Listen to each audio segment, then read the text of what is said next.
I love tuna fish. I enjoy the moment of standing by the kitchen table, peeling off its dark and silvery skin showing the color of a red fish meat. I like filleting and slicing them clean and cooking them in a variety of ways. I mix the traditional ways of preparation with my own created dish, whether raw or cooked. My fondness for tuna didn't start at an early age. There was, however, a period in my life that I abhorred tuna. I guess it's pretty safe to say that I swore as a kid to never eat tuna or fish when I grow up to be on my own. But such was a child, throwing tantrums only when supper time comes. From being a child throwing tantrums to an adult with my own family to take care of, tuna has been there all along. It has taught me the principles of economics better than any college course I have taken. It has allowed me to appreciate the value of sharing and the art of conserving finite resources for the future. Tuna not only has been a blessing to keep 4 young boys healthy and strong, but also an answer for the meager financial resources a family went through. But from a young kid's perspective, tuna was not at all a rosy story. The only value I had for tuna was as fish bait, but should not to be cooked and eaten at mealtime. The relationship between a tuna and a 10-year-old boy was a rough ride and never a happy moment. When I look back to my preteen years, 3 things stands out vividly in my memory. The most poignant was the loss of my father when I was still 9.5 years old. My father's death left an impression on me only in a physical sense. I remember his body lay quietly in a casket inside the house I grew up in. I can still recall the many elderly women relatives who I realized much later were matriarchs in their own right. They stayed in our house many days and nights after his burial. It brings to mind the feeling of both awe and admiration for the graying white hair and frail bodies that seems to have lived since ancient times. Some of them were adorned with traditional Palauan tattoo in arms and legs, while others appeared at all times to be reading the Bible. I knew to keep at my best behavior in their presence, which was easier to do compared to the dreaded idea of falling out of favor and having to be reprimanded by these traditional women. But while I remember my father's death in a physical sense, it was not until years later, during my time in high school, that I began to realize the emotional loss. I grieved. The grieving was delayed, but as time went on, I was able to move on.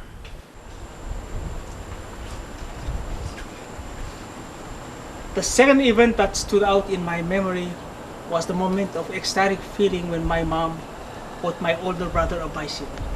It was the first bicycle ever in the family. I could still see it through the eyes of a 10-year-old child as the shiniest green color ever, and comes equipped with chain brakes as opposed to handle brakes. The chain brake were the fad at the time and preferred for their ease of control and the popular trick of braking to swerve the rear tire, leaving circular tire marks on the ground. I knew that with my brother's new bicycle, it would only be a matter of time before I would have my chance to ride one, much less learn how to ride a bicycle. The third recollection of events in my memory during my childhood was the dreaded tuna fish. Thinking back always brings me to our dimly lit kitchen, with the taste and smell of tuna that still lingers in the air, over the kerosene stove, on top of the dinner table, and its perpetual existence in leftovers. Supper was not a delight to look forward to. It felt more like one of the items on your daily list of house chores. Even though the fish was eaten aplenty, it was not for its sumptuous taste, but for its economic value. It has the magical ability to provide a staple source of protein while stretching the small income the family existed on. Growing up, I used to go fishing with my older brother. In fact, my older brother taught me how to fish. Our favorite fishing grounds were the deep blue holes in nearshore reefs at low tide. As the tide recedes to about knee-deep, we wade onto the reef hunting for sea cucumbers between the seagrasses. These sea cucumbers are source for bait. We take them out of the water and bend them by holding both ends with the underside pointed outward until they burst open with the whole stomach contents falling down to an open coconut basket. Once we take up our fishing positions, the sea cucumber intestines will be wrapped around to cover the small hook as bait for the common inhabitants of the blue holes, the small species of emperor fish. My older brother, who is 2 years my senior, had a hard time shaking me loose from his group of fishing buddies. When I don't follow him around the neighborhood, I invite myself to go along with him on his many fishing expeditions with his friends around the town of Koror. We fish at boat basins, causeways, reef channels, via under or on top of the bridge, and at the only commercial port of Palau. Back then, the nearshore waters of Koror, Palau's commercial center, provided plenty of sustenance, and fish were in abundance. One of the favorite fishing grounds we go by foot was at the commercial port center in Malacca Harbor. The port extends out over 200 meters into Malacca Bay, and at the left side corner of the dock, away from the busy stevedoring operations, was our fishing spot. Looking back, I now know why the location was chosen. It was not so much the bountiful fish underwater waiting to be lured, rather it was the ones over the water that we were after. This is because at the same location is a warehouse at that time operated by Van Camp Fishing Company, and that is where fishing vessels come to offload their tuna catches. I remember, still fresh in my memory, countless tuna and bonitos being offloaded. This is why we come to this particular corner of the dock every time. As soon as we arrived after an hour of exhaustive walk, I would observe my older brother and his friends speaking discreetly with Van Camp workers on the other side of the mesh wire divider, and soon, under the fence comes out fresh tuna. We have just been given tuna for bait, and they are good bait, and perhaps for the main reason I witnessed for the first time a young man fighting with a hand line to haul in a giant trevally. The area was a place to catch big fishes, large emperor fish, big rabbit fish, snappers, and plenty fusiliers. Van Camp Company has since ceased to exist. The warehouse still remains today and serves as a base of operation for a foreign-owned tuna fishing company. Every time I glimpse at the long butler-type building that extends the length of the dock, with fishing vessels anchored nearby, I can still see thousands and thousands of pole-caught tuna being offloaded. The huge tuna operation was perhaps the reason there was always tuna at our house. And if not for the Japanese somen noodles providing reprieve and dinner, it was tuna all the time. However, I was as tired of eating somen noodles as I was eating tuna, so there was really no reprieve at all. Cooking tuna for supper is very simple. The most popular way to cook tuna is to cook it in a local fish soup delicacy called baldakla, made with young leaves of a local tree called titimen. The fish soup not only has the power to nourish, but the ability to fill more stomachs with a less amount of fish meat. Family finances plays a great deal into the decision for the type of dinner menu. That is why we rarely eat fried or grilled tuna meat.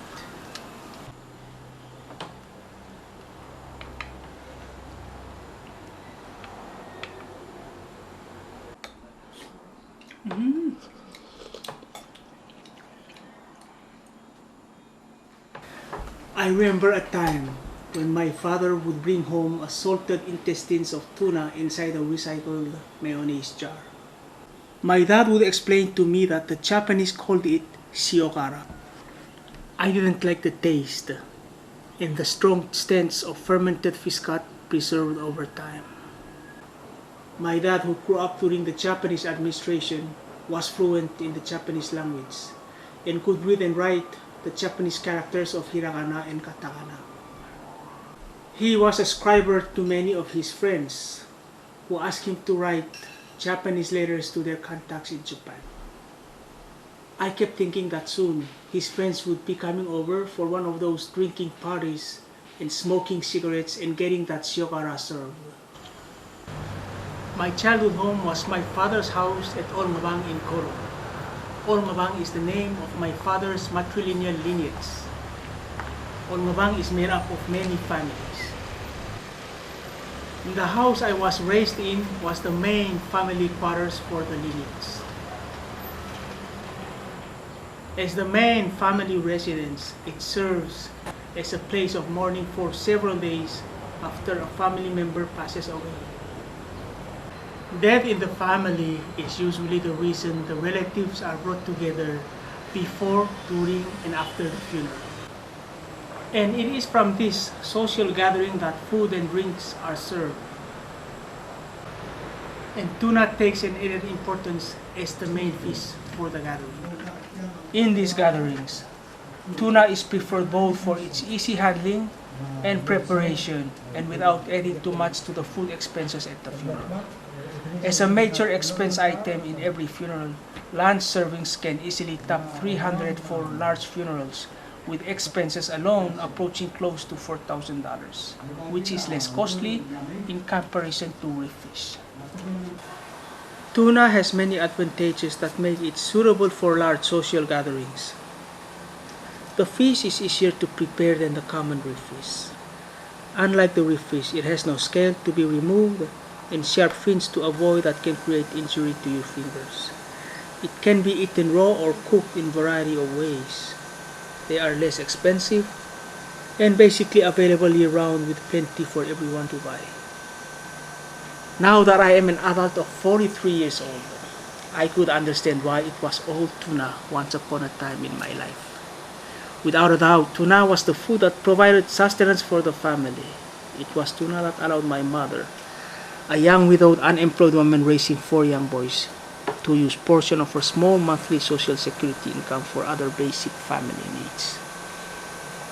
Today, my favorite fish market is Mr. Masaku Niyoshi Fish Market. When Mr. Masaku Niyoshi comes in with new catch, every Koror neighborhood will be abuzz with the news. In mere minutes, a traffic jam is created by the tuna buying frenzy in front of the small neighborhood fish shop. As I'm usually reminded of my aversion to tuna during my childhood years, today, like many in the neighborhood, I look forward to Mr. Masaku Niyoshi when he comes in with new catch, just to get that tuna to the dinner table. Happiness comes to my face when my family takes delight of a freshly cut sashimi with lime and wasabi. They are enchanted when tuna is served in baldaco soup. And I am thrilled that tuna has been the energizer bunny that keeps on providing during tough economic times. Tuna is not only a special meal, but also holds a special place in my heart. It was the superfood that was a staple during my childhood, and that a young widowed mother and an entire family depended on for survival in their harsh economic conditions. And as an adult growing into middle age, tuna is a happy meal, and life is wonderful.